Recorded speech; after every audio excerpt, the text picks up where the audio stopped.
Gaji 4 juta buat 2 orang selama sebulan penuh, itu cukup nggak sih? Jujur, awalnya aku nggak yakin. Hidup sekarang serba mahal, dan rasanya baru gajian udah langsung menguap entah kemana. Tapi ternyata masalahnya bukan di angka gajinya, tapi di cara kita ngaturnya. Di video ini aku bakal buka-bukaan gimana aku dan adikku bisa survive sampai akhir bulan, bahkan bisa melipat gandakan tabungan kita ya.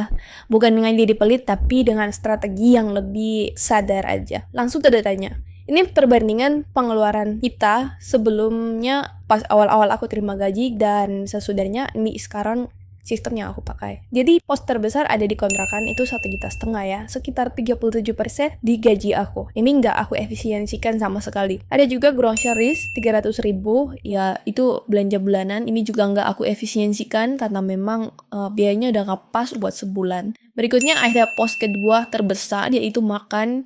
Ya 20% dari gaji aku, ini aku efisiensikan menjadi 700.000. Itu caranya kita lebih disiplin aja untuk stok bahan makanan di rumah, bawa bekal, dan mengurangi jajan di luar. Berikutnya ada pos tagihan sebesar 300.000. Ini nggak bisa diefisiensikan karena memang biaya listrik dan air. Pos berikut yang kita efisiensikan itu transport, karena kita punya sepeda motor sendiri. Jadi memang awalnya aku alokasikan 400.000. Setelah kita hitung lagi, ternyata kita bisa saving sekitar 50.000.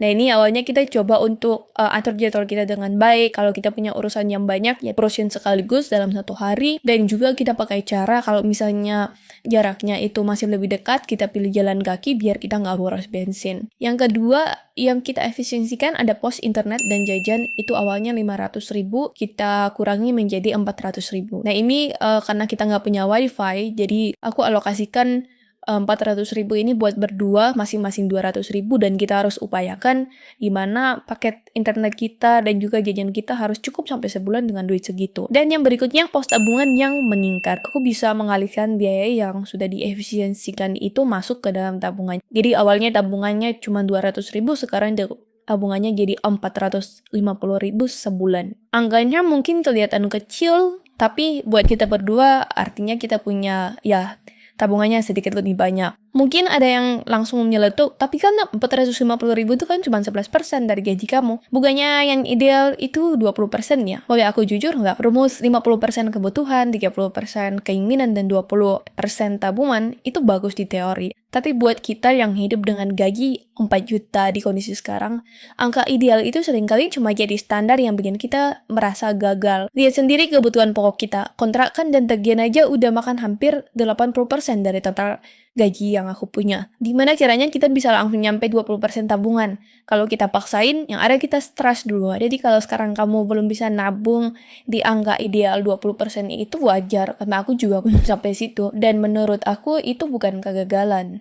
Sukses finansial itu bukan soal persentase tabungan kamu lebih dibanding orang lain. Kadang sukses itu sederhana, kondisi lagi berat, tapi kamu tetap bisa nabung. Menurut pribadi aku, lompatan tabungan aku dari 5% ke 11% itu memang bukan angka yang sempurna ya. Tapi bagi aku boleh susah, tapi aku bisa pegang kendali, aku bisa atur keuangan dengan baik, aku bisa punya tabungan. Intinya gini, survive itu bukan soal seberapa besar gaji kita, tapi seberapa sadar kita dalam ngatur setiap rupiahnya. Nggak harus sempurna dulu, tapi yang penting kamu ada progres. Mulai dari angka kecil setiap bulannya. Buat kamu yang lagi berjuang ngatur budget bareng keluarga atau pasangan atau saudara kamu, tetap semangat ya. Coba cek sekarang, mungkin ada satu pos pengeluaran yang bisa kamu potong 50.000 buat tambahin ke tabungan kamu. Makasih ya udah nonton video aku. Sampai jumpa di video selanjutnya.